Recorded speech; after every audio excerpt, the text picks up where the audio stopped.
In this video, we will talk about a relatively new theory in moral psychology called relationship regulation theory.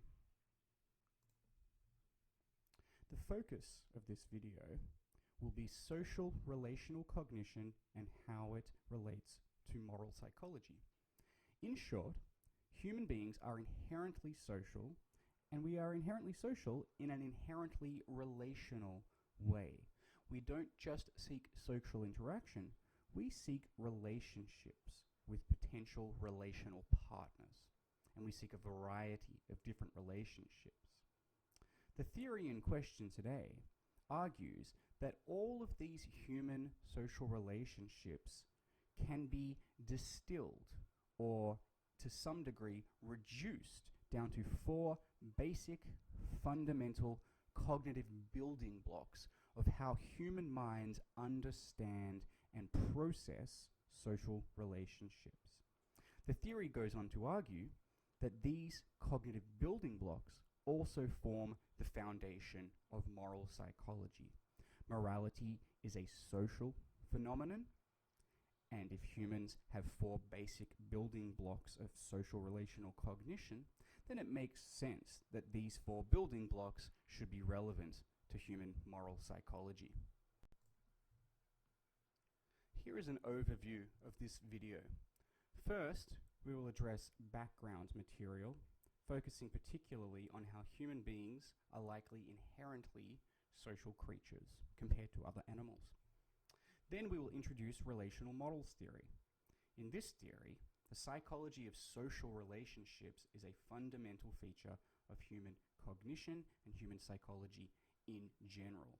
In short, we are fundamentally social creatures, and a fundamental aspect of that is that our sociality leads us to want to form and maintain relationships with people. We don't simply seek social interaction, we seek relationships and relational partners.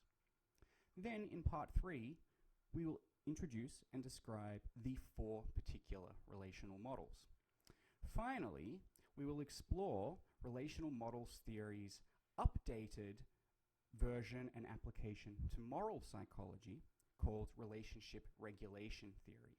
We will look at how this applies to morality and moral psychology. First of all, we will do this by looking at the typical domain of each relational model.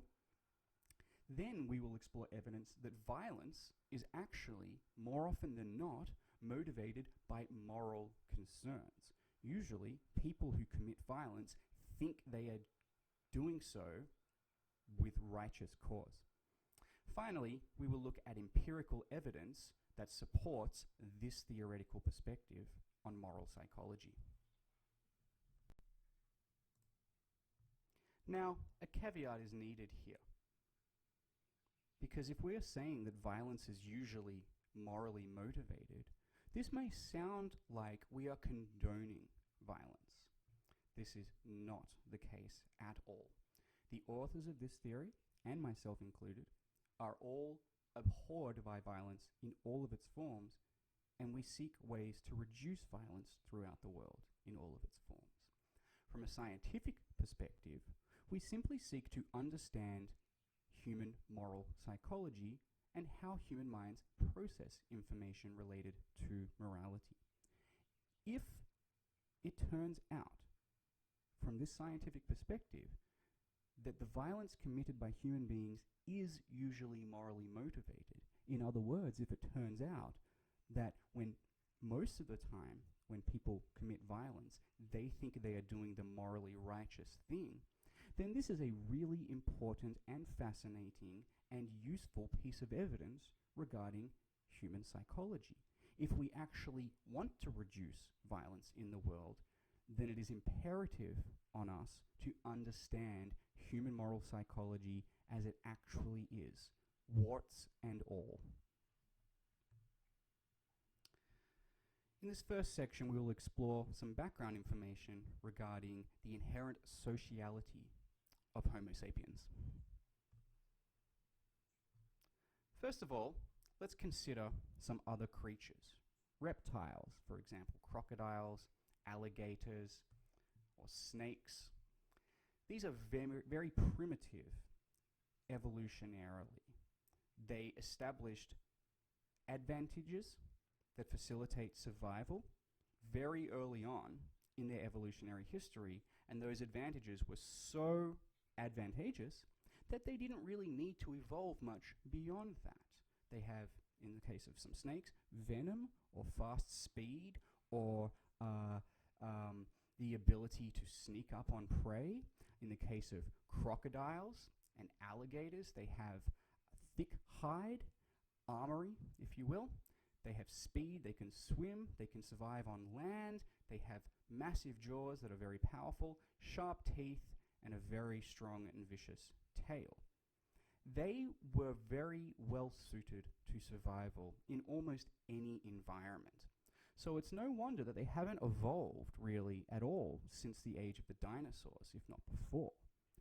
Now, why aren't these creatures particularly sociable? Why do they have such rudimentary forms of emotion, if any emotion at all? Why don't they have the advanced neural circuitry and social capacities that humans do? Well, there's a simple answer to that. They don't need it. They don't need that to survive. As I explained, they're already very well equipped to survive. Likewise with snakes and venomous creatures. What about other animals, such as primates, including chimpanzees, gorillas, and bonobos? They have some social capacity. Here, these primates are sharing gaze at a particular object, and they can recognize that they are all invested in this object and what it is, and they recognize that there are relationships between each of them which they may want to sustain or repair or adjust or what have you.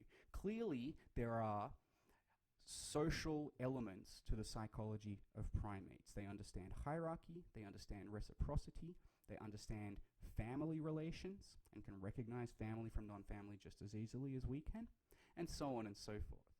But obviously, they don't have the social sophistication that human minds have. They don't bury their dead, they don't worship, they don't sing, they don't dance together, they don't have sophisticated concepts of fairness or social organization. In short, they don't have the sophisticated social capacities that humans do, even though they have some social capacities. Let's look at another example. Let's look at a very different species: ants, bees, wasps, and so on. In an ant colony such as this, the motto really should just be all for one and one for all. It almost doesn't make sense to talk about this in terms of social relationships, because social relationships occur between individuals or between groups. They consist of individuals. But there really isn't all that much sense of individuality in this picture or in this ant colony or any ant colony. They really are one single unit. And when we look at the evolutionary history of species like this, we see that such species actually evolved to be extremely altruistic, to sacrifice themselves for the good of the group. So when we talk about altruism or sociality, species like this provide the prototypical example of altruism, sacrificing oneself for the greater good, or helping others at a cost to oneself. And it is biologically programmed, if you will, into these species to sacrifice themselves for the greater good. Hence, even though this seems like a social species, what is lacking is a sense of individuality, identity, and individual neural circuitry that helps distinguish individuals from each other and allows for differentiation between members of the unit. They don't quite have this, hence, in the psychology of this species, it really is all for one and one for all. Now, let's look at a very different species now. A truly unique and peculiar species. No, I'm not just talking about Hollywood celebrities. I'm talking about human beings in general. What is going on in this picture? Why are they clinking glasses together? Why is there a certain arrangement of food on the table? Why do the men seem to be dressed a little bit differently to the women? What explains the color arrangements and the type of food that they've chosen on this particular occasion? Why is everybody celebrating instead of mourning? Well, these are all questions regarding human sociality. The answers to these questions all rely on understanding human social relationships and the psychology of human social relationships. Everything these characters are doing in this picture, and I believe Phoebe is in there somewhere. I think she's hiding behind Ross's head. But everything these characters are doing in this picture is motivated by concerns for human relationships, not just social interaction. These characters don't just want to be part of a social event or a social context. They want to be part of a social event and experience enriching, fulfilling relationships in that social event. The motivation for relationships is paramount here, and it is fundamental. Let's have a look at another example, which may seem extremely different, but actually, on a fundamental level, is not all that different. This depicts a tribal dance, and as we can see, people are dressed in similar attire, and the attire that they are wearing and the various ornamentations that they are wearing are clearly coordinated. People can clearly recognize that even if one person in this tribe kind of wanders off or gets left behind or something like that, we can clearly recognize that they are still part of this tribe. What's more, their physical actions are coordinated with one another. In this context, they seek relationships as well, but what the relationships that they are seeking are not necessarily one-to-one relationships, dyadic relationships. Rather, they are seeking a relationship with their overarching collective unit, the tribe, the family, and so on. We can see here that even in this relatively collectivistic action, relationships are still motivating human interaction and behavior. Finally, here's another example. This is a photo from the funeral of Princess Diana from the United Kingdom. Why do we commemorate our dead? Why do we bury our dead? Why do we mourn? Why do we remember those that have passed? Why do Britons, I should say, still maintain somewhat of a relationship with Princess Diana, even though she is deceased? Those people still feel a relationship to her. Her former husband, Prince Charles, still holds her in his mind, I assume, and processes information regarding her, and maybe even dreams about her, or prays, or what have you. In his mind, and in the minds of other people that still cherish memories of Princess Diana, they are relating to her, maybe her spirit, her memory, or what have you. It is still a relationship. And you can see in this example how commemorating death brings people together and as a social experience, and it is motivated by relational needs and values. Now let's look at a different type of example. Imagine an experiment where we take a newborn infant and then expose that infant to a person making faces. They make faces in various ways, and then the experimenter sees when the infant imitates the person's facial expression and what faces they show. Results revealed that most of the time, the infant was successful in imitating the facial expressions of the adult. Now, is it possible that the infants learned this ability within the space of hours? Think about how complex this behavior is. This infant that is newly born, seeing the world and seeing human beings for the first time, is able to subconsciously recognize that, number one, the person making the faces at the infant is from the same species. Number two, the person's actions can also be performed by the infant because they have similar human nature. Thirdly, the infant intuitively, instinctively knows how to imitate the particular actions. It has muscle coordination and information processing systems in the brain that allow it to reflexively, instinctively copy the actually rather complex behavior that the adult is displaying.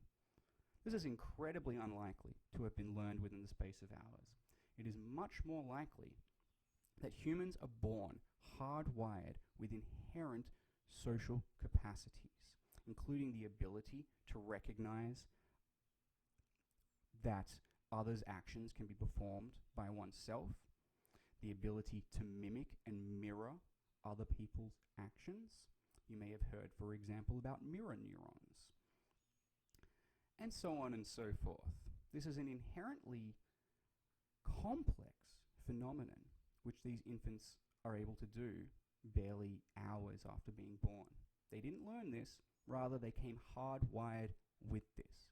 Now stop and think for a second about why they might be hardwired like this. Would a crocodile or a snake, newly born, need these capacities to survive? Apparently not. Those species, those animals are already born equipped with some serious weaponry in their arsenal, if you will, whereas human infants are born extremely vulnerable and extremely dependent on other people. This dependency means that it is imperative for members of our species to establish relationships with other human beings who can then look after that infant. Therefore, the need for building social relationships is a fundamental need, inalienable from the nature of our species. Now, I want to describe this perspective further by first giving you an activity. You can pause the video and try to complete this activity in your own time, and then you can return to the video. I want you to think of a time that you or somebody else accidentally confused two different people in your life. For example, maybe you called one person by a different person's name by accident. Maybe you drove to the wrong person's house by accident, and so on. Who are these two people? Now, what I don't mean by this is you accidentally dialed the wrong number, or you meant to call Jane, but you accidentally pressed John's name on your phone. I'm not talking about that type of accident. I'm talking about accidents where you might call somebody by the wrong name, you might give a gift to the wrong person, and so on. Not accidents that have a little bit more reason behind them, I guess we can say. So try to complete this activity. Now I will give you some results from previous activities that I have run. For example, my mom and grandma both confuse mine and my dad's names all the time. My boss, who treats me like family, very important in this example, calls me by any one of her daughter's names. My parents call my brother by the dog's name all the time, and the dog is treated like a member of the family. Now that's a particularly interesting one. Even the dog now is being confused with human beings. I texted my aunt when I meant to text my cousin. One time with my two best friends, two of us were really angry with the third one. I texted person B complaining about person C, and then I realized I'd accidentally texted this to person C. Now this last one might be an example of a truly accidental text, but in any event, these examples are very different to what my students did not say. We did not hear any examples of this, nor would I expect to hear any examples like this. For example, my mom often calls me by the name of her stockbroker. My sister often confuses my name with her classmate's name. I sometimes call my best friend by the name of my cleaning lady. And so on. So, this begs the question, what best explains these social errors? And this is where we get into relational models theory.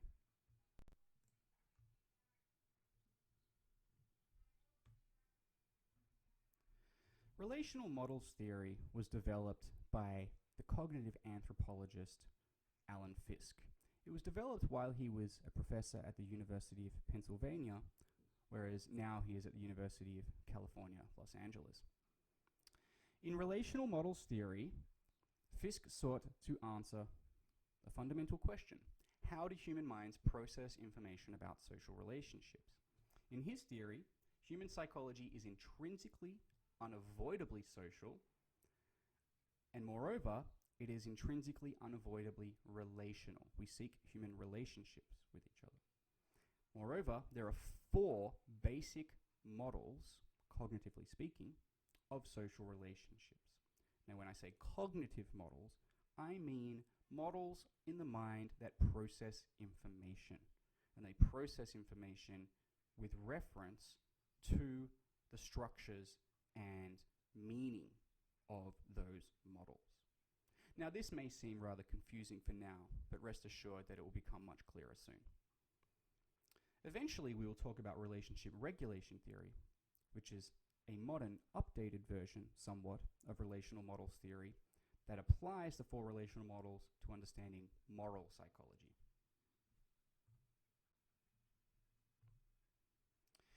In his seminal paper from the leading journal Psychological Review, Fiske began by pointing out that from Freud to contemporary sociobiologists, from Skinner to social cognitionists, from Goffman to game theorists, the prevailing assumption in Western psychology has been that humans are by nature asocial individualists.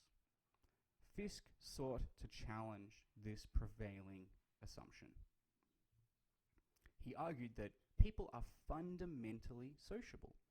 They generally organize their social life in terms of their relationships with specific people and specific groups. The motivation, planning, production, comprehension, coordination, and evaluation in terms of good, bad, and right and wrong, and so on, of human social life may be based largely on combinations of just 4 basic fundamental psychological models. Whatever the context or content, people's primary frames of reference are the same 4 basic, fundamental, elementary relational models. Now, again, this may seem confusing, unclear, and maybe overly reductionistic. 4 relational models and that's it? Well, let's consider the biological world. 4 basic building blocks of biological life exist. And these 4 basic building blocks, now I am told by medical experts that there's a 5th, which is more involved in RNA rather than DNA, but by and large, the description here is accurate. These are 4 basic building blocks of all life, of all biology on Earth, or even in the known universe, and a 5th base nucleotide has not been discovered. In fact, a pop culture reference for you, in the original X-Files film, Agent Scully had discovered extraterrestrial life, and she had known without a shred of doubt that she had discovered extraterrestrial life because she had found evidence for a 5th nucleotide base. So if all of biology, not just human biology, not just animal biology, but all of biology in general, can to some degree be reduced, boiled down to various complex combinations of 4 basic building blocks, then is it really that much of a stretch to argue that understanding human social relationships might follow a similar principle.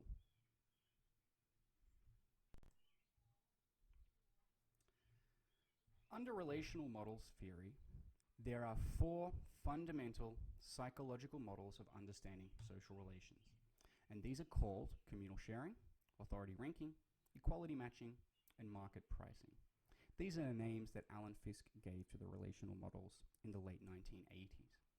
He has since wondered whether market pricing was the best term because it gives a sense that this 4th relational model is focused on markets and money, even though markets and money present somewhat of a standard or template for understanding market pricing relationships aren't exclusively business or financial transactions.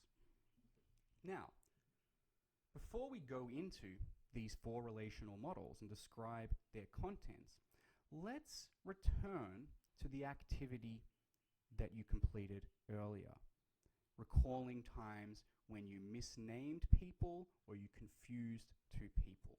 And we asked the question, what explains those social errors? Well, research conducted by Alan Fiske and colleagues in the 1990s confirmed that the distinctions between these 4 relational models is what best explains people's social errors. Let's have a look. In a study in which people were asked to recall or to keep track of any time they misnamed people, named person A by person B's name, for example, the researchers found that most of the misnaming errors occurred within the one relational model. For example, if I have a communal sharing relationship with Jane, and I also have a communal sharing relationship with Jill, well then I am much more likely to confuse Jane and Jill than I am to confuse Jane and Josephine if, for example, I have an equality matching relationship with Josephine. If I have an authority ranking relationship with one person, for example, maybe my boss, and I have an authority ranking relationship with somebody else, for example, maybe my professor, well then relational models theory suggests that I'm much more likely to confuse those 2 people than I am to confuse 2 other people. And relational models theory further goes on to argue and show empirical evidence that these naming errors are not due to similarities in age or name or gender. So for example, I chose Jane and Jill and Josephine because they're all female and they all start with J. But them all being female and their names all starting with J is not as relevant in understanding human social errors as is the fact that Jane and Jill, in this example, both share communal sharing relationships with me, whereas Josephine does not. Therefore, I'm much more likely to confuse Jane and Jill. Let's look at some other examples. Person memory errors, so errors of remembering with whom I interacted or who I was intending to go and visit and so on. We see the same pattern of results. When there is a social error, usually the 2 people involved in that social error, the 2 people that I'm confusing, relate to me using the same relational model. This is not culture specific. The researchers recruited participants that were recent immigrants from 4 very different regions of the globe. For example, Bengali people and South Koreans. They found the same pattern of results, as you can see in this table. And as mentioned, the 4 relational models and their distinctions explained, statistically speaking, explained these social errors better than other types of similarity. For example, Jane and Jill might be of a similar age, same gender, similar names, they both start with J, maybe even similar occupation, and so on. Well, these are all going to be relevant in how we confuse people. Yes, I'm more likely to confuse 2 people of a similar gender than I am to confuse a man and a woman, for example. However, relational models explains the social errors more than these other factors. So that is a very large piece of evidence suggesting that the human mind does actually organize information about social relationships according to these 4 basic relational models. Here is the seminal paper published by Fiske in 1992, published in the journal Psychological Review, which is pretty much the flagship journal for introducing new, sophisticated, complex theory in psychology. Have a read of this abstract in your own time. Now let's describe the 4 relational models. First of all, we have communal sharing. This is the most basic and the most simple type of relationship. In short, we focus on what we have in common. All for one and one for all describes the relational values and motivations in this relational model.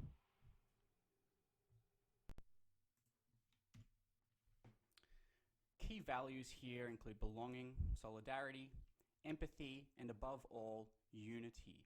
We are one.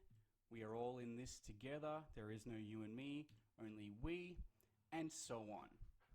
When we look at considerations of fairness, for example, which I'll use to distinguish the 4 relational models as we go through one at a time, fairness under communal sharing focuses on who is most in need. If we give to people who are most in need, well, that form of giving is fair. So, in communal sharing, individuality disappears. It's almost like the ant colony example that I gave earlier. Individuality disappears, it breaks down. We are now focused on us, the collective units. We are one. We are one unit together. Let's look at some examples of this. Sports teams rallying together as one. Religion. So, for example, in this Hajj pilgrimage back to Mecca, which is a very important activity for devout Muslims, participants have reported feeling at one with their fellow Muslims, even Muslims of different ethnicities, different language, different race, nationality, and so on. They feel that those distinctions break down and that everybody is at one with each other. Some other examples. We see military units performing as one single unit. Empathy, bringing bodies together and feeling one another's pain. Empathy means feeling the feelings that somebody else is feeling, or at least perspective taking. And to do that, you kind of have to become one with somebody else, right? To feel their emotions and pain and so on. Another example, breastfeeding, you're providing based on need. Bodies are coming together to nurture the fundamental unit, which is this relationship, the family, the shared identity, and so on. So we can see from some very different examples how the same relational model can be implicated.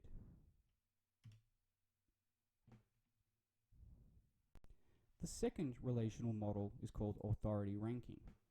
Now, in each of these relational models, completely different concerns and values are at play. In communal sharing, the focus was on we are one, all for one and one for all. Individual differences disappear, and we focus simply on what we have in common. In authority ranking, on the other hand, relationships are hierarchical.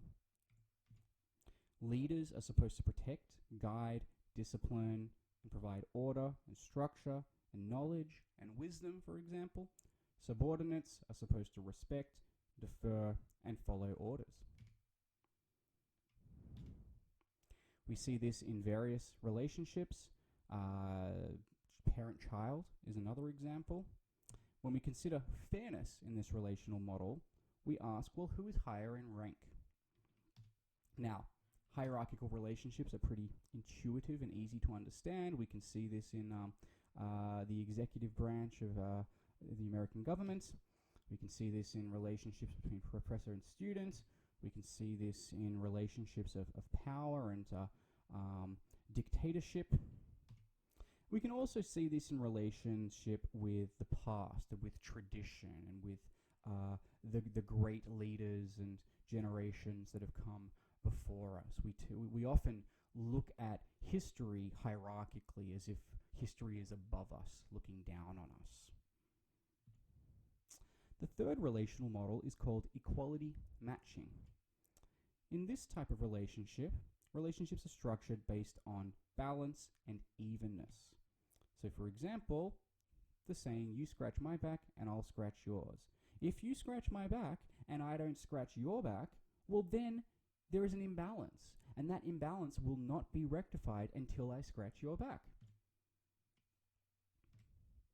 We see this type of relational model manifesting in friendships, relationships between roommates, and in sporting opponents, and for example, relationships between political parties. If one side gets to do something corrupt, well then the other side might be thinking, well now it's our turn, they did it, we get to do it now.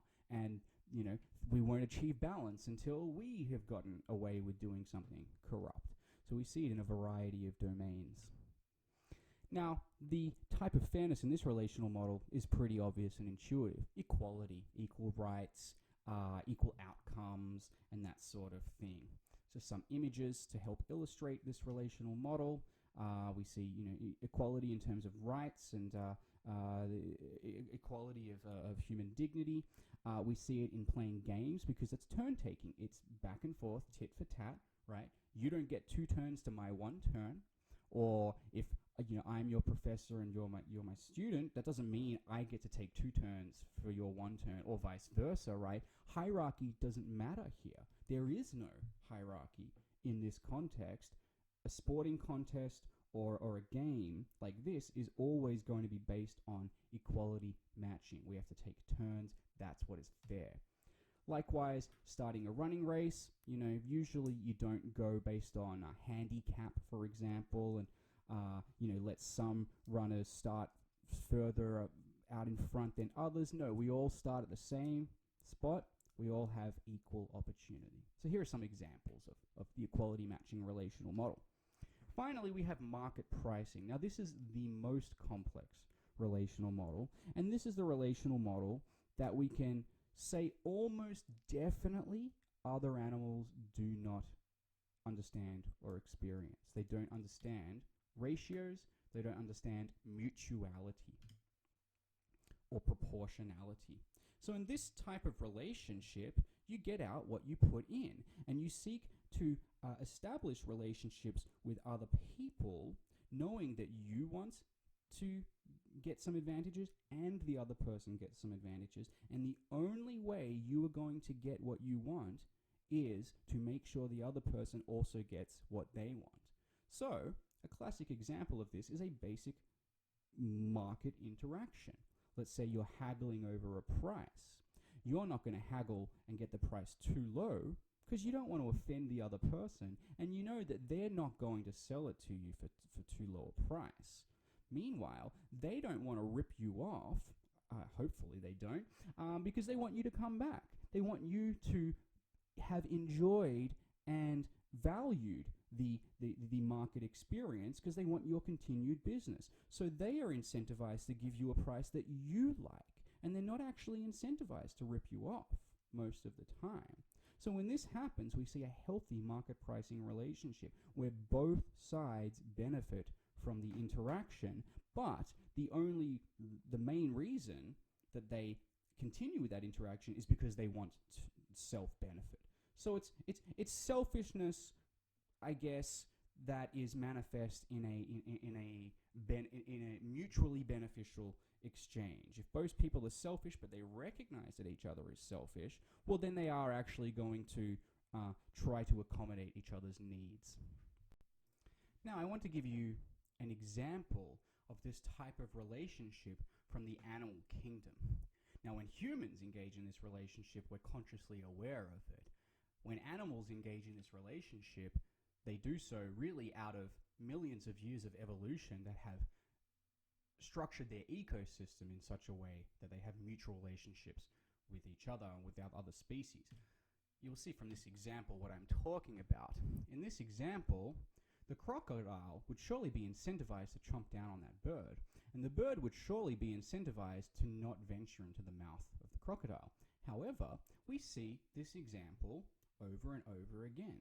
Now, how on earth did this emerge? Well, millions of years of these two species evolving side by side eventually meant that the species arrived at a situation where crocodiles that didn't want to chomp down on these birds, for whatever reason, they don't like blue or whatever, they've learned to dislike the taste of those birds or something like that, crocodiles that did not chomp down on these birds were more likely to survive because the bird is picking at their teeth, which helps avoid tooth decay and rot, infection, and so on. Meanwhile, the bird is getting a feed. It's very beneficial for the bird. So this is an example of where within the ecosystem we see mutualism. We see both parties getting something out of the exchange, and that is the reason why the exchange is able to continue to take place.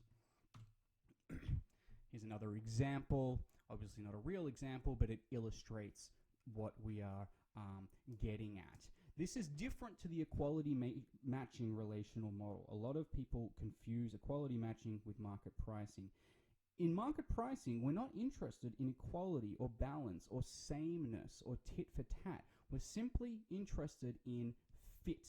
Do two things fit together to allow something emergent to arise, right? So when you put these two pieces together, you get a healthy tree full of life and that's able to sustain itself. When these two pieces are separate, we don't get that. It doesn't matter if one is bigger or smaller than the other or whatever, or they're not equal. Inequality is not the concern here. The concern is mutual benefit. So for example, I might be unequal in all regards with Bill Gates. However, I'm very happy to engage in a market pricing relationship with Bill Gates and his software companies because it benefits both of us. His company is allowed to grow, and I gain some really good computer software. It doesn't matter that we're not equal, we both gain. That is the crux of this type of relationship. Some other examples, we see this manifest obviously in business relations. Both sides of the deal obviously want what's best for their own side, and they recognize that they have to satisfy some of the needs of the other side, otherwise the relationship will fall apart. Exchanging of ideas and so on, right? You might have some ideas and some abilities, I might have some other ideas and some other abilities. If we work together, we will both benefit from that.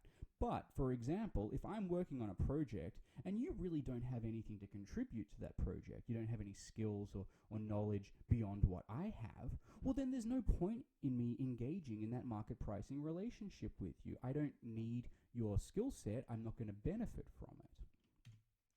Now, in the modern world, market pricing considerations of, you get out what you put in and hard work and effort and so on, these are what we use in our culture to determine hierarchical relationships as well. So we see a little bit of overlap, at least in the modern world, between market pricing and authority ranking, right? Now, in the past, you might see more overlap between authority ranking and, for example, communal sharing. So maybe blood lineage of a royal family. If you're not in the family, then you'll never become royalty, right? And royalty means you're hierarchical, you're on the top of the hierarchy. And so that hierarchy is determined by lineage, by blood, by heritage, and so on. We don't do that anymore, by and large. These days, ideally at least, a poor man can become a rich man based on the principles of market pricing and can rise the ranks of society like that. What about some evidence for relational models theory? Well, beyond the thousands, if not millions, of anthropological observations across dozens of cultures that Alan Fiske has highlighted, and if you read any of Alan Fiske's works, you'll see that he is very adept at arguing by giving you just an overwhelming amount of examples where it's very hard to not recognize the meaning and purpose of these examples in illustrating his theory. But beyond that, we see, as I've already discussed, a relational model has helped explain social errors. When people list their relationships, they usually list them in clusters, starting from communal sharing and then ending up in market pricing relationships. And various other research, which I'm not going to go into because it's very complex, has found that the four relational models statistically explain variability that we get from participants' responses to questionnaires and stuff like that better than other theories. So other theories may have distinguished equality versus hierarchy relationships or close versus distant relationships. No, those theories or models of human relationships were not as statistically useful as was relational models theory. Let's now look at our final topic, which is using relational models theory to understand the psychology of morality and motivations behind violence. First, it's important for us to recognize that these relational models are intrinsically valued by human beings. We've been talking about how humans are inherently social. We are inherently relational. We inherently seek relationships. Well, these are the four foundational building blocks of how we even make sense of and understand and construe and imagine and think about relationships. So it makes sense that each relational model has its own inherent value. So for example, if I'm interacting, if I'm engaging in some marketplace exchange, I inherently recognize the value of making sure the other person's needs are met so that my needs get met. You don't need to explain that to me. I get it. And I get it intrinsically. It's like I feel it deep in my soul. I don't need it explained to me, right?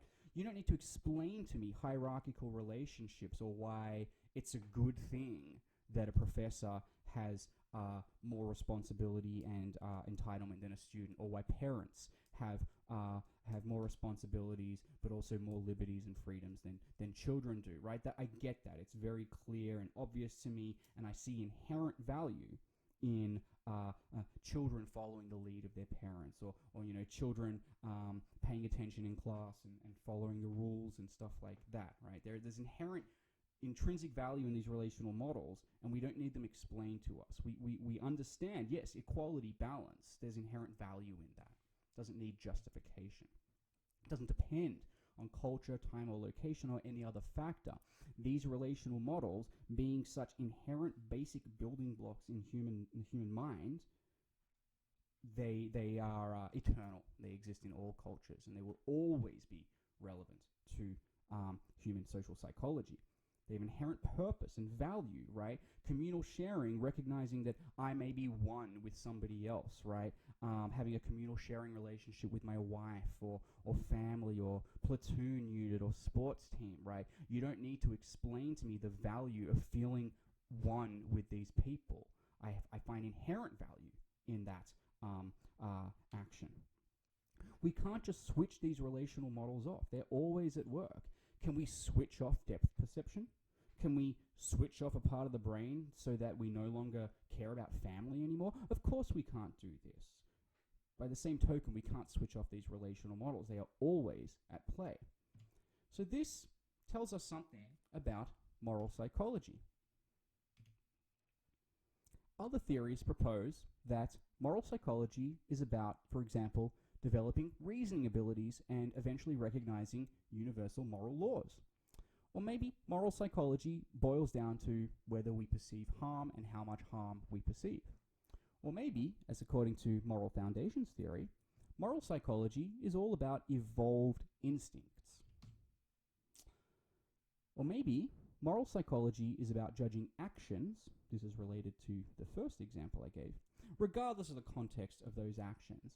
For example, maybe moral psychology boils down to recognizing laws and rules such as thou shalt not kill, thou shalt not covet thy neighbor's property, and so on and so forth. Now, relational models theory's answer to these statements is no. These statements do not reflect human moral psychology. Instead, they argue that moral psychology is relationship regulation. It's even in the title of their paper, which was once again published in Psychological Review, again, the leading theory journal of psychology. Pause this video and have a read of this abstract.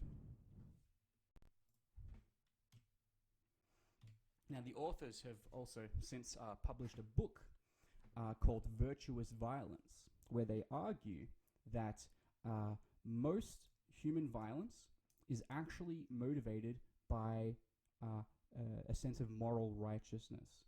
Usually, even though we don't condone violence, usually, understanding human violence, usually when somebody commits violence, they think they're doing the right thing. And this is really important to recognize if we want to stop that violence.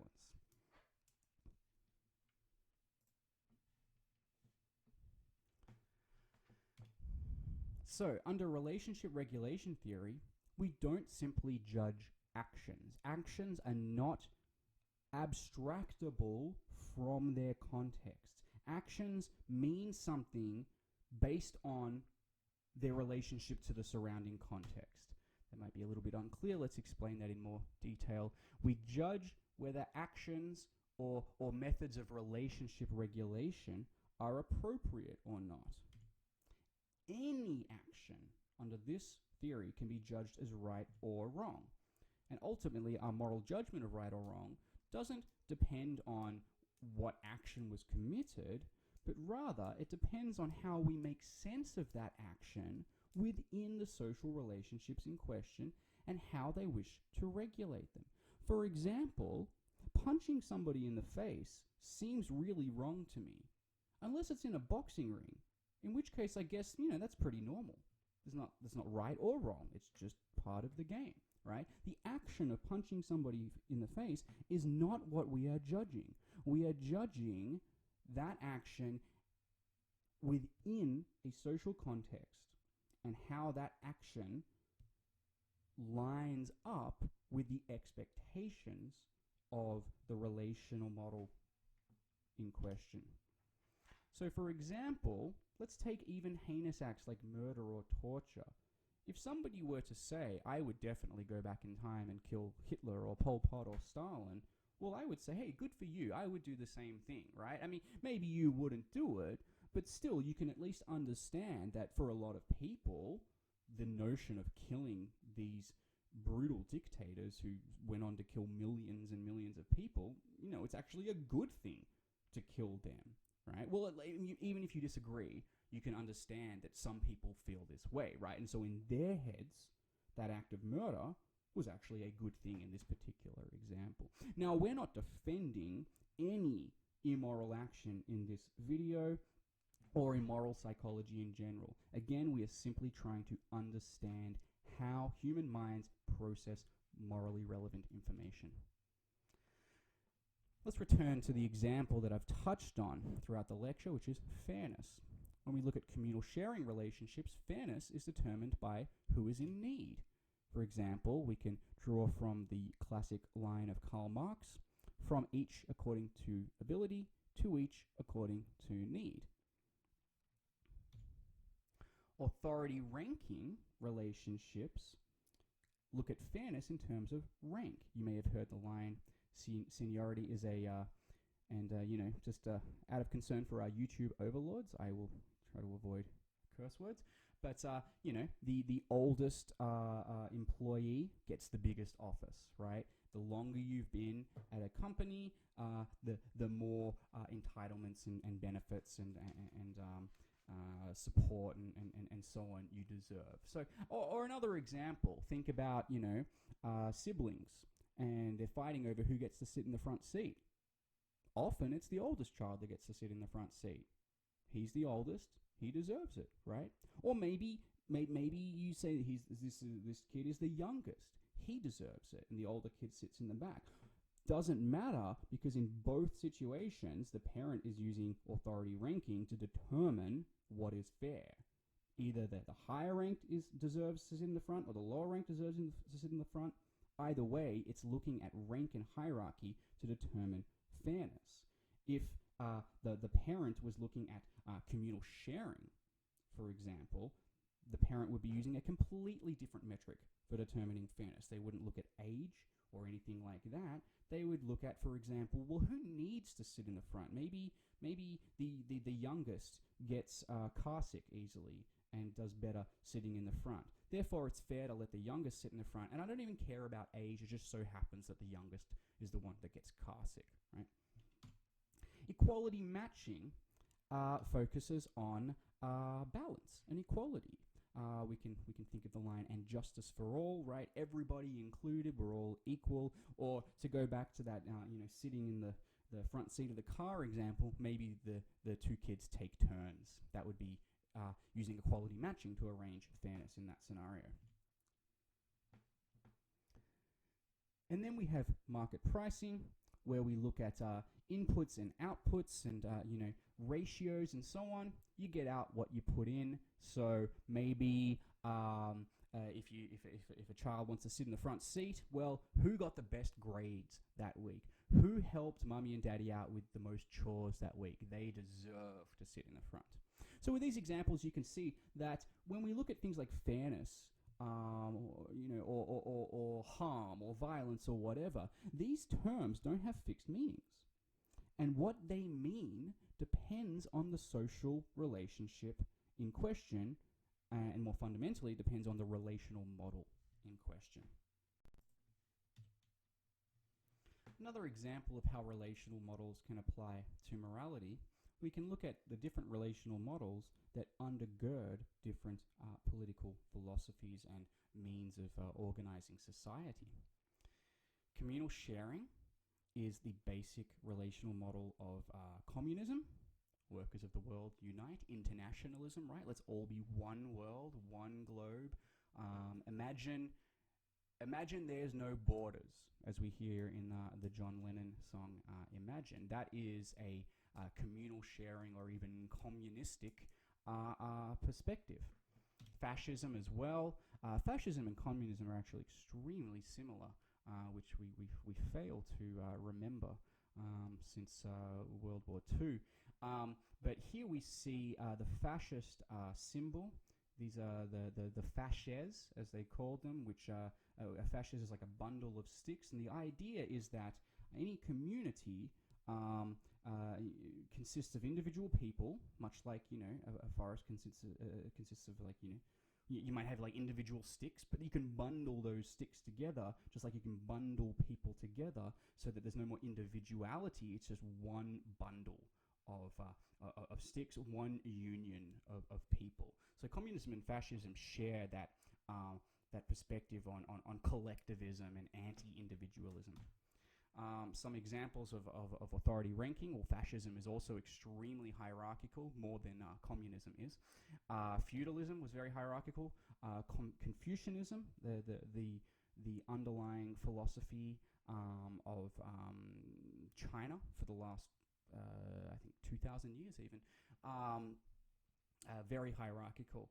It requires a lot of respect for ancestors, respect for parents and teachers and politicians, and so on. Equality matching corresponds with egalitarianism or socialism, right? Ensuring equality. And in order to ensure equality, we need a big government that can actually do that.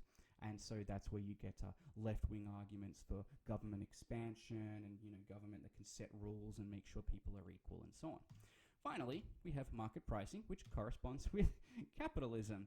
Meritocracy, merit, like it's based on merit. You get out what you put in. Free market principles and notions of utilitarianism. So, for example, good decisions are those that lead to good outcomes. Now let's look at the typical domains of each relational model. And when I say typical, I mean that if we were to come up with like just one basic example that helped capture the essence of the relational model, what would it be? So for communal sharing, it's family, right? We see this in primate species as well. We see that, various mammalian species as well. Now we can extend the notion of family with what's called fictive kinship, right? It kind of looks like people are in the same family here. It looks like these people are in the same family. If you didn't know anything about military, you might assume these people are all, related.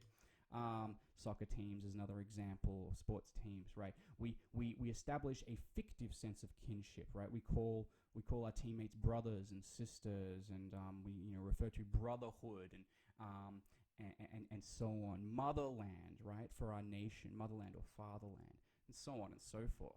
So communal sharing, it's mainly based in its template is family, but we can extend notions of family beyond actual family. Now let's look at how communal sharing manifests in violence.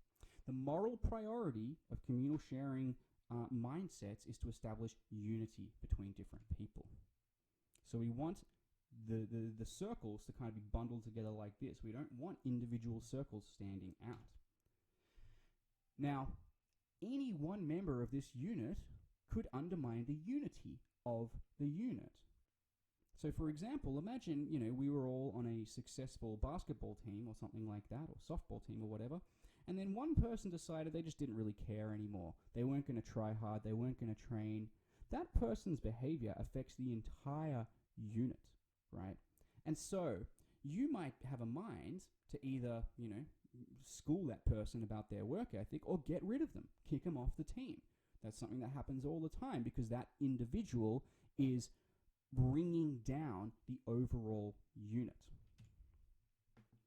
Now we can imagine that example applied to more serious concerns that human societies face. For example, threats from outgroups, violence from tribes that are near our tribe, imagine our ancestral conditions, for example, or worrying about, quote unquote contagion, among children, somebody's got the cooties, they're not allowed in the group. That's a very common phenomenon among children across the world and among adults when we are concerned with anything that changes the unit's essence. So for example, a devoutly religious family might excommunicate their child if the child comes out as being atheist or gay, because in the minds of those parents, not that we endorse or condone their perspective, but in their mind, they think the child's atheism or homosexuality threatens to contaminate the essence of the family unit, right? So in their minds, they think they are actually doing the good thing, the right thing, by kicking out that member of their family to preserve the integrity and the purity of the family unit. Again, we don't have to condone these things, but we do have to understand them if we seek to address human violence.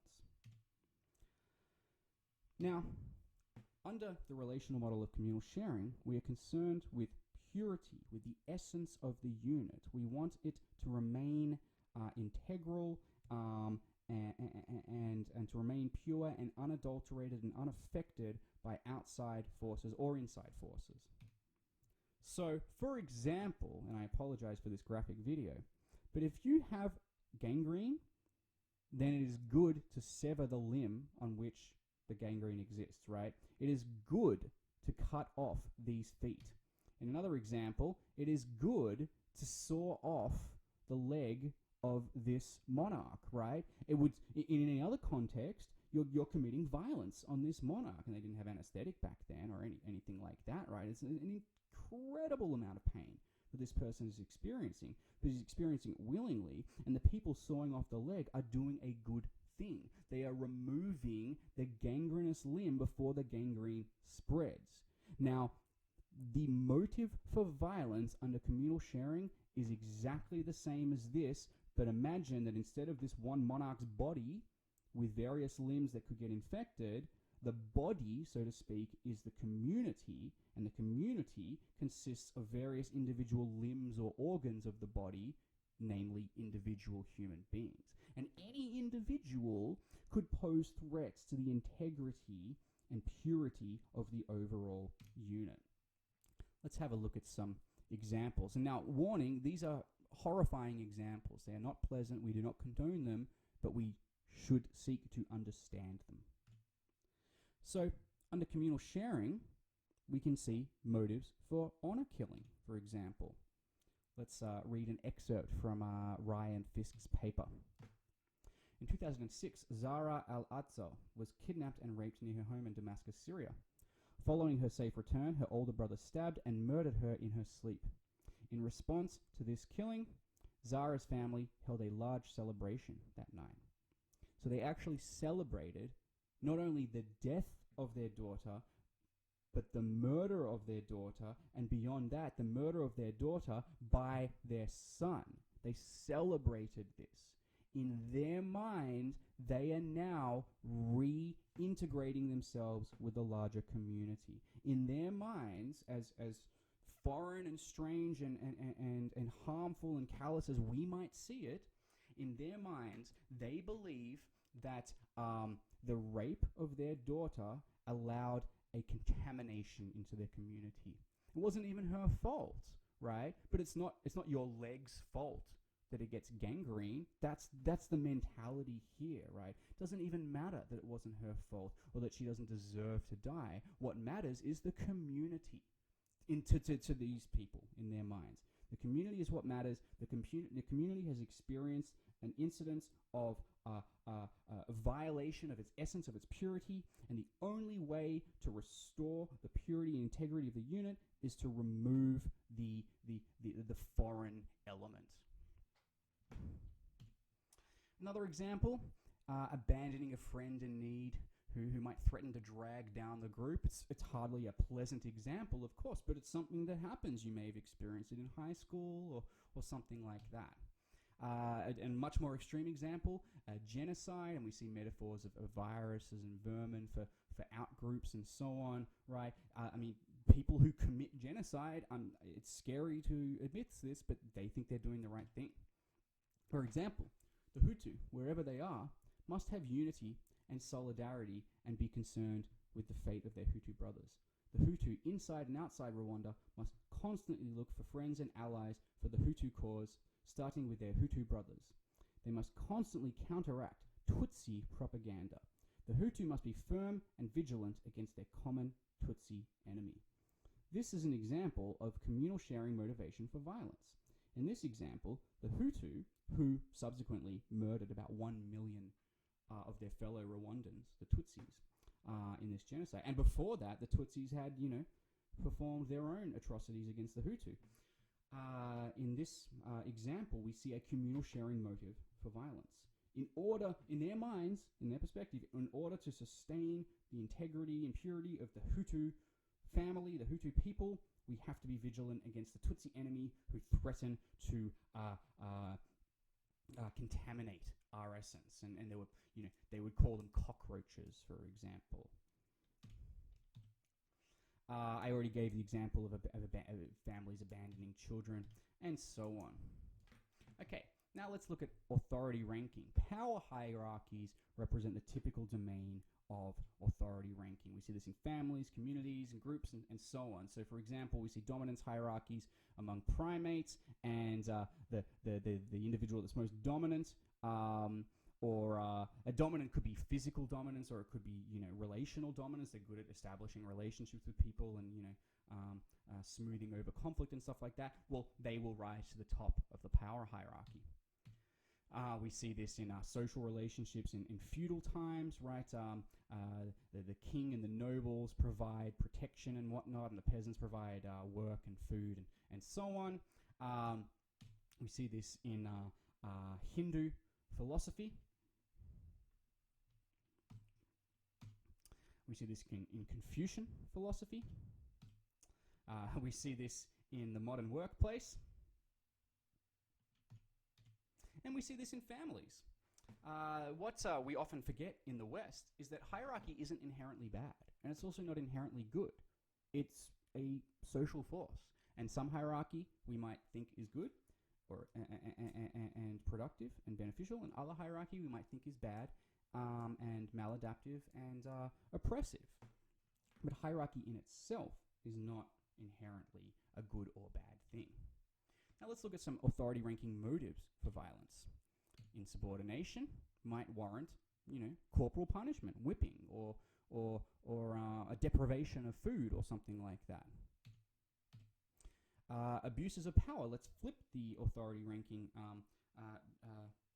direction of violence. Let's now look at violence coming from the lower rungs committed against the higher rungs, because the higher rungs have been exploitative or abusive. We see this among primates when the alpha male is getting too dominant. Some other primates will rally together to try to bring that alpha down. And, a popular culture example, we could look at the Joker, who, feeling scorned and abandoned and abused and exploited by the powers that be, feels morally motivated to rise up and tear everything down.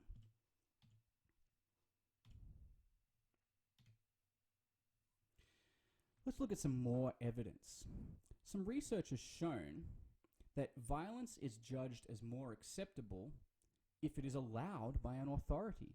So Kelly and colleagues in 2007 published a paper where they found that when judging, for example, abuse of trainees and how bad it is, people's judgments varied considerably depending on whether authorities had allowed such abuse or not. Let's look at another example from the same paper. The researchers gave participants two different scenarios. Here is the first scenario, and you can read that in your own time.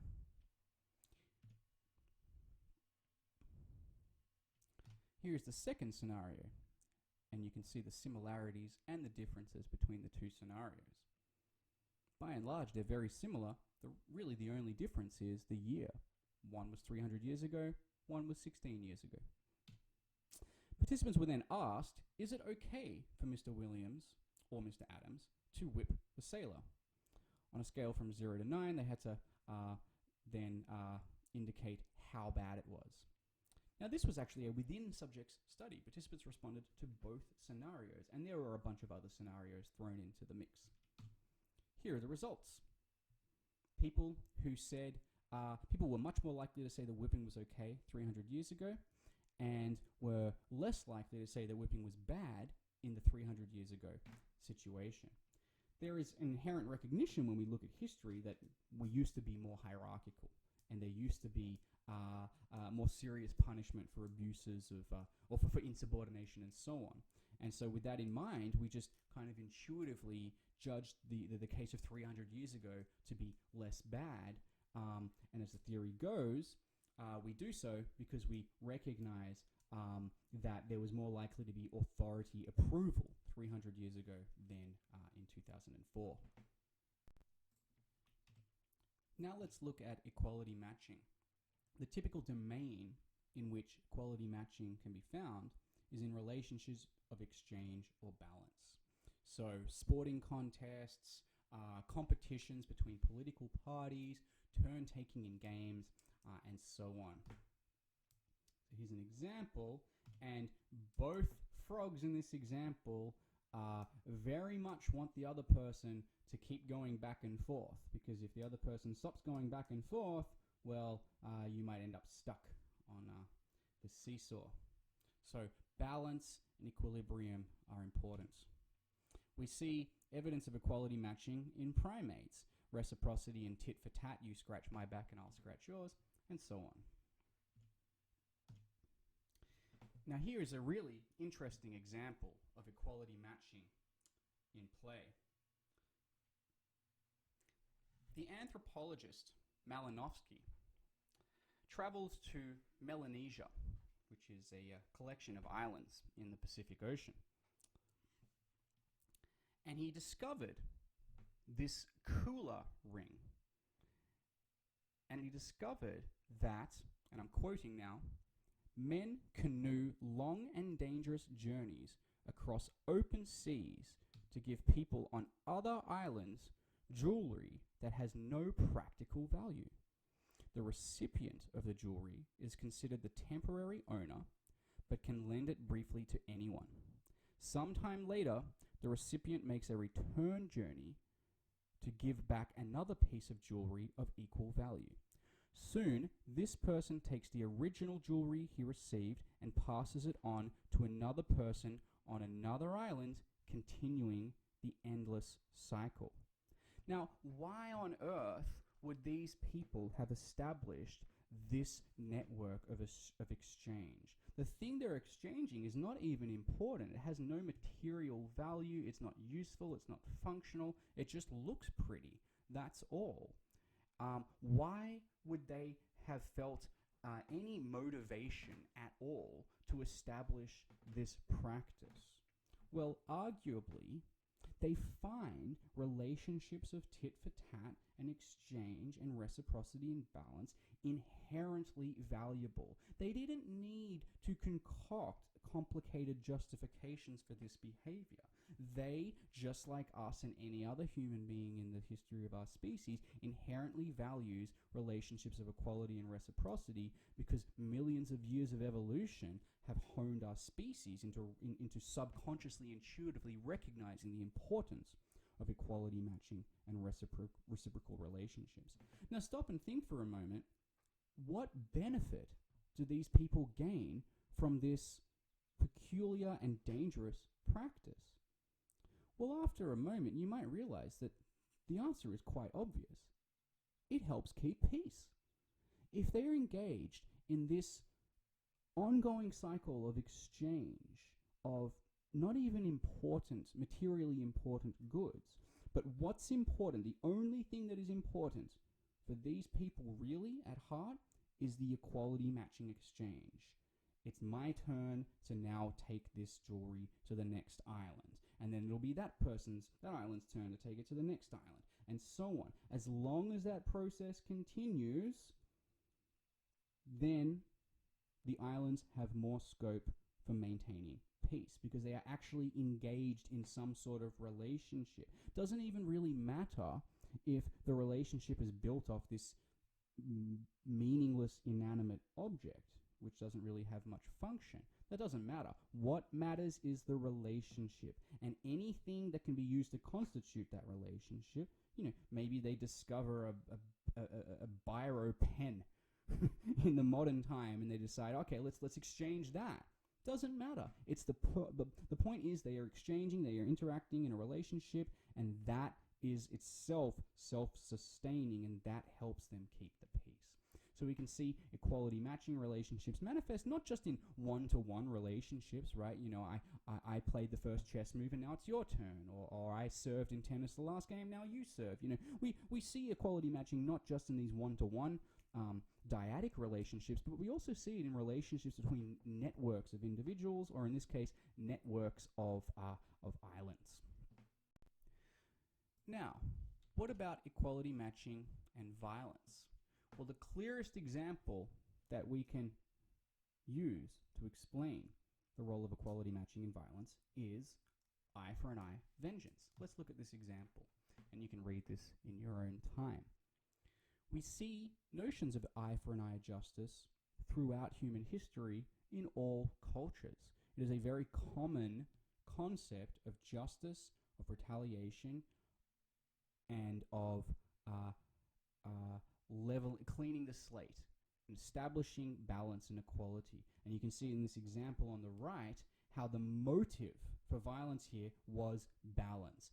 Things aren't right, things don't feel right until we've achieved balance, right? The example I gave earlier, let's imagine,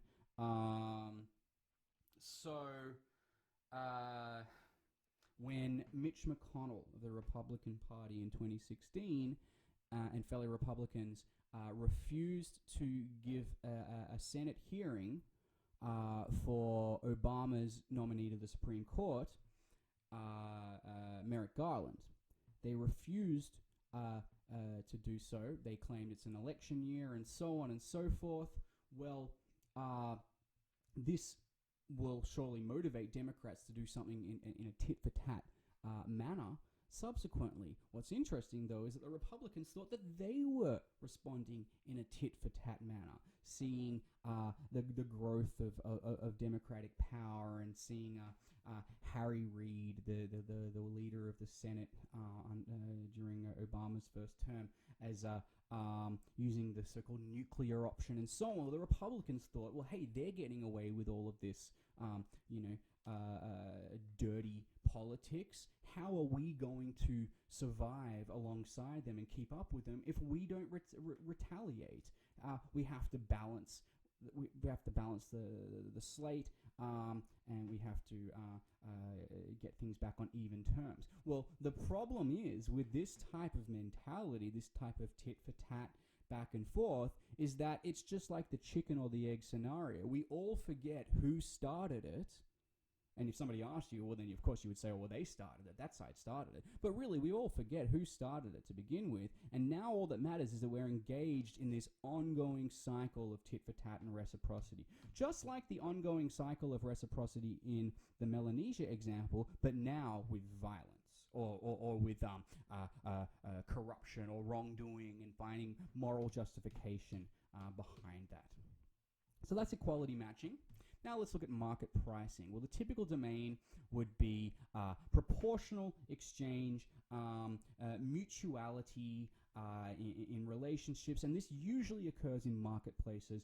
And ever since the invention of money, money has been the kind of standard or template of this relational model. We seek mutual gain, positive sum outcomes. Both sides benefit, right?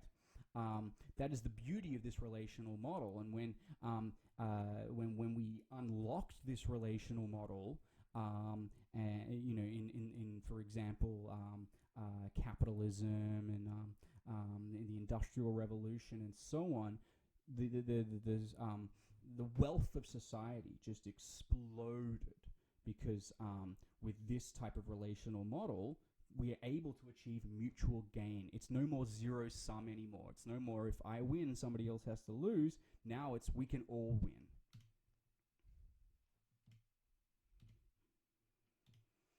So we see this in business exchanges, of course. An example that I like is I lived in China for a year and a half after high school. And me and my fellow Aussies and friends from various parts of the globe used to love going to the markets and bargaining. And, sometimes we would feel guilty, thinking, oh, we're hurting these people, like, we're getting a really good deal when, we've got a lot more money than they do. The Australian or the American currency is strong. The Chinese wasn't so strong at the time, 2003. So we would feel a bit guilty, but then we would also recognize, wait, it looks like these sellers are genuinely enjoying the experience of bartering. And sure enough, we would hear that from many other people. They genuinely enjoyed it. They genuinely enjoyed the back and forth, the making sure their needs are met and the customer's needs are met, trying to establish a relationship with the customer so the customer would come back, and being willing to lower their prices to satisfy their customers. There was inherent value in this type of relationship. It wasn't about exploitation. It wasn't about being ripped off or anything. I mean, sure, they would try to rip us off at first, these foreigners probably don't even speak Chinese, they were thinking, and they would tell us that afterwards, actually. But even though they weren't able to rip us off and to, price gouge us, which would have benefited them, more in the long run. Well, probably not in the long run, because we probably wouldn't have gone back to buy from them anymore. But it would have seemed to benefit them, even though even foregoing that opportunity still didn't mean they no longer enjoyed the market exchange of bartering and mutual gain. So there's inherent value to this relational model. We look at ratios and cost-benefit calculations, and these can be implicated in motives for violence. So, for example, cost-benefit considerations. Violence might not be construed as being inherently wrong, but only as right or wrong in terms of what the benefits of that violence might be. Let's have a look at some examples. So, An example as drawn from the paper by Ryan Fisk, they quoted Secretary of State Madeleine Albright, who worked in the Clinton administration. They imposed sanctions on Iraq, and arguably these sanctions led to a lot of suffering. Madeleine Albright was asked, is the price worth it? And she responded, look, it's a hard choice, but we think the price is worth it. In her mind, well, at least insofar as they were arguing, we don't know their true motivations, of course, but their argument was, look, yes, a lot of suffering is going to take place, but if we didn't do anything, even more suffering would take place. This is a cost-benefit decision.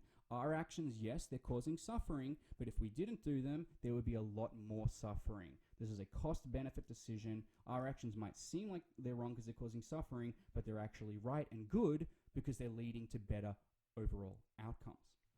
Let's have a look at another example.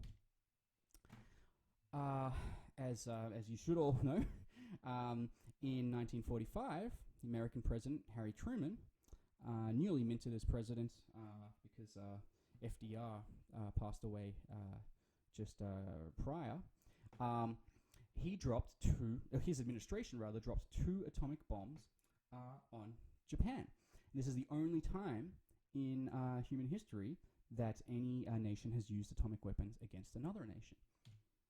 And he argued 250,000 of the flower of young manhood in America was worth a couple of Japanese cities. He was making a cost-benefit calculation. Now, this sounds abhorrent, it sounds barbaric, but stop and think about this for a second. The Japanese in World War II were as bad, if not worse, than the Nazis.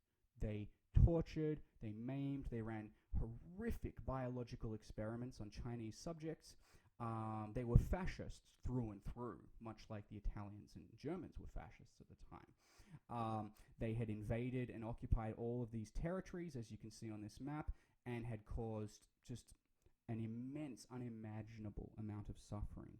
Beyond that, they had a philosophy that accommodated suicide bombing and kamikaze action.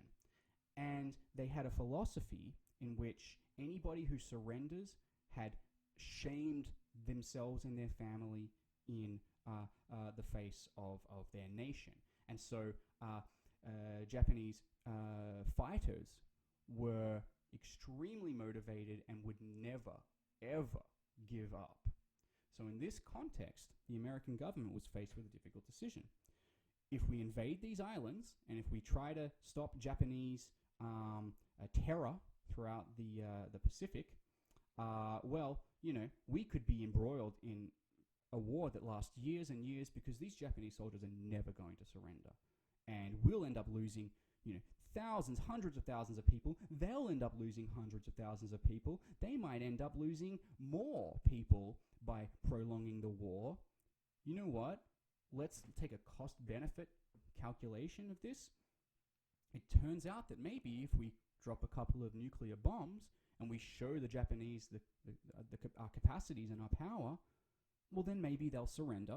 And even though what we did by dropping nuclear weapons was, you know, probably not morally right in and of itself, it was morally right in the broader picture because it led to the lowest number of deaths. That was the argument. Whether you agree with it or not, the argument was likely morally motivated. Another reason why it may have been morally motivated is that, well, they had another problem on their hands at the time, and that is this guy on the right here, Joseph Stalin, possibly the worst human in all of human history, up there with Hitler, Pol Pot, and Mao, and a select few others that get to join that illustrious category of truly evil, despicable human beings. Stalin's actions and philosophy and totalitarianism led to the deaths of tens of millions of people and unspeakable suffering throughout Europe. And it was pretty obvious that Stalin and the Soviet Union wanted to expand its power. And they weren't nuclear just yet. And the Soviets had some scope to to saber rattle, so to speak, and expand beyond their borders. And Truman and other Western leaders thought, we need to nip this in the bud, and we need to show the Soviets that they can't mess with us. And if they do try to mess with us, well, we've got something ready for them. And so that was another market pricing cost-benefit justification for dropping nuclear weapons on Japan, to show the Russians, who would become more, in a sense, who would become the Nazis after World War II, in a different way, of course, to show them, hey, you're not going to commit more suffering on our watch. This is what we've got. Are you ready for it? Now, we don't have to agree with any of this. What's important is we can understand the motivations behind various people to act in certain ways, even if we judge those actions as immoral. Now, what about when no relational model is activated? Sometimes we simply don't relate to other people at all. So, for example, and this is an example that Alan Fisk himself gives, imagine you are running for a bus, and the bus is about to leave, and you're desperately trying to jump on that bus. In the process, you are dodging various things in your path. You are dodging a park bench, you're dodging street signs, you're dodging dogs on their leashes, and you're dodging human beings. Well, in that case, you are experiencing a null relationship with those people. You are relating to them just like you would relate to inanimate objects. Now, of course, if you suddenly ran into one of them and hurt them, well then, empathy would be activated, communal sharing, and you might feel that other person's pain and stop and apologize and be willing to miss your bus, right? But before that happens, you are engaging in a null relationship, so to speak, with those people.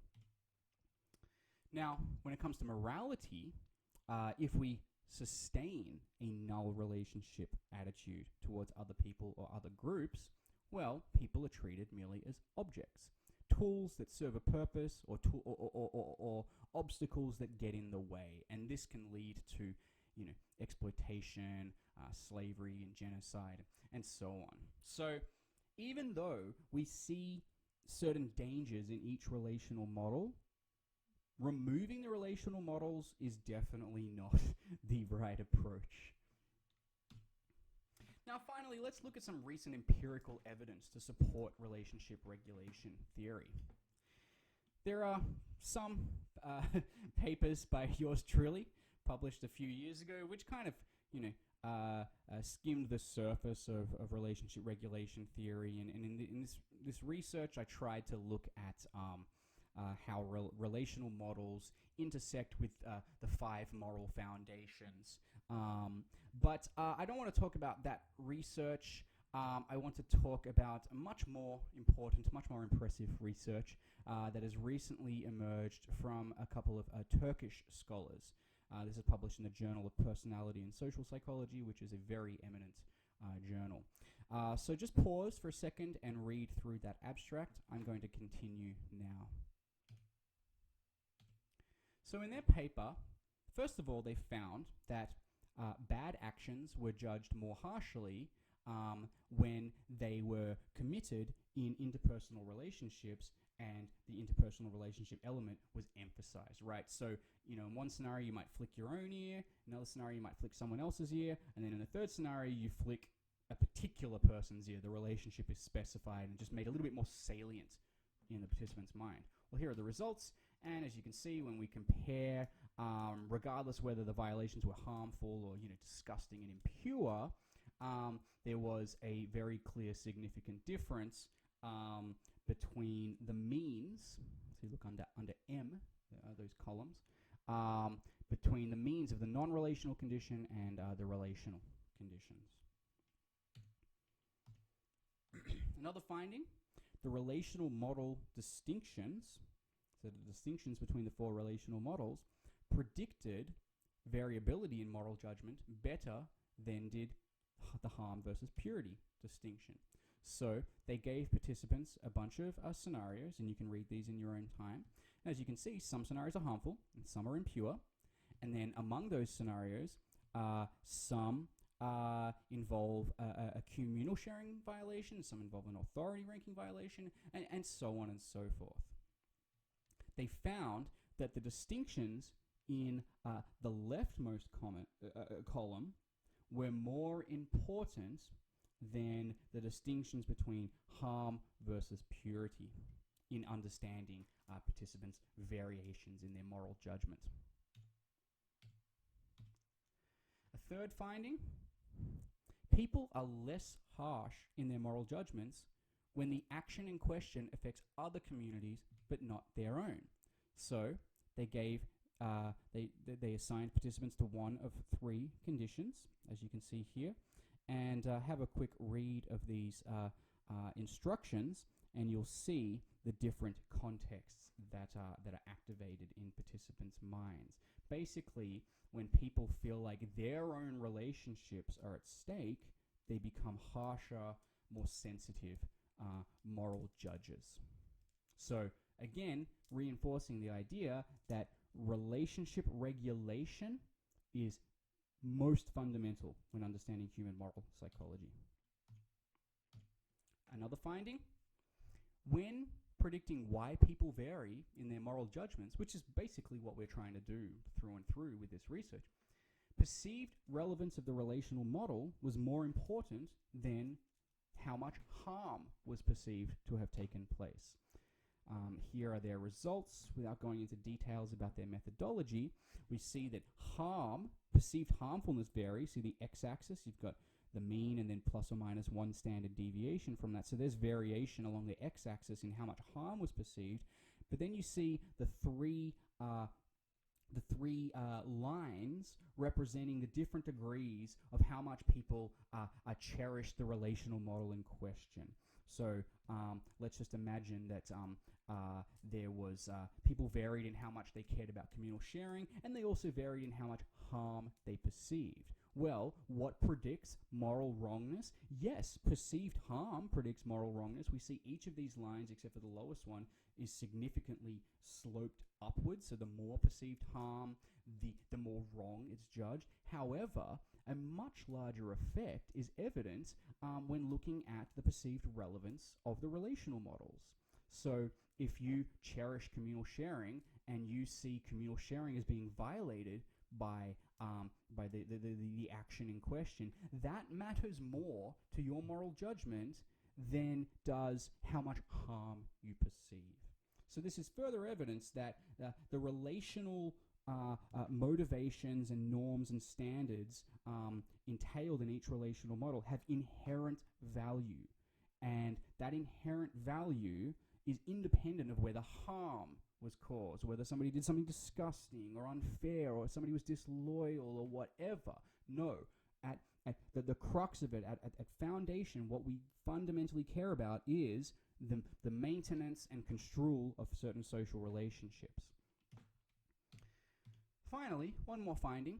They did find, however, that when moral violations are extreme, for example murder, the violation severity is more important than the perceived relevance of the relational model. So, so as you can see at the far left, there were some differences among participants who varied in how much they valued the unity moral motive of communal sharing. But then you can see on the far right, as harmfulness became really severe, so for example murder, torture, or whatever, there you don't see so much difference in moral judgment between participants who varied in how much they valued the unity aspect of communal sharing, right? That those actions were so severe, murder, torture, or whatever, doesn't matter how we construe the social relationships. So some actions in typical context might be in and of themselves seen as wrong. However, we could easily look at particular contexts and scenarios in which an otherwise extreme action takes place. Murder, for example, right? If I went back in time and murdered Hitler, we probably wouldn't be seeing results like this, right? Perceived harm of murdering Hitler probably wouldn't be a factor in how wrong people judge it to be, right? So there are exceptions to this. But anyway, here's another example. So, as people cherished unity more and more, their judgments of the action became more and more harsh.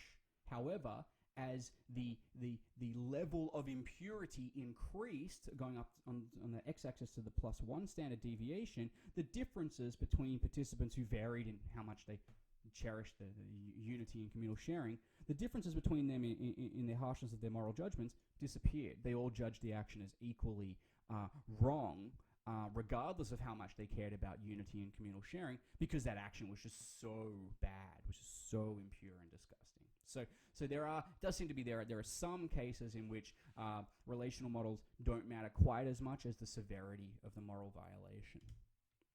So in summary, we are born as social beings. We are inherently social and relational creatures.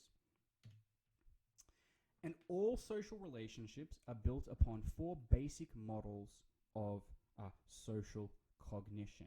It's like the 4 nucleotides in biology, which are the foundations of all life. These 4 relational models are the foundations of all social life. So have a think about these relational models.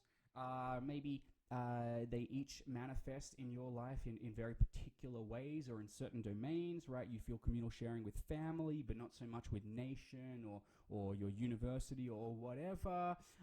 Or maybe communal sharing permeates all of your relationships, and you're always thinking about in-group versus out-group and identity and so on, right? Maybe you favor some relational models over others. Libertarians, for example, would vastly favor market pricing over the other relational models. Fascists would vastly favor authority ranking and maybe communal sharing over other relational models. Related to that point, do your moral or political beliefs reflect certain relational models? Again, maybe you find that equality matching is the common thread connecting all of your various political beliefs. So anyway, have a think about that. And thank you for listening. Please contact me if you have any questions.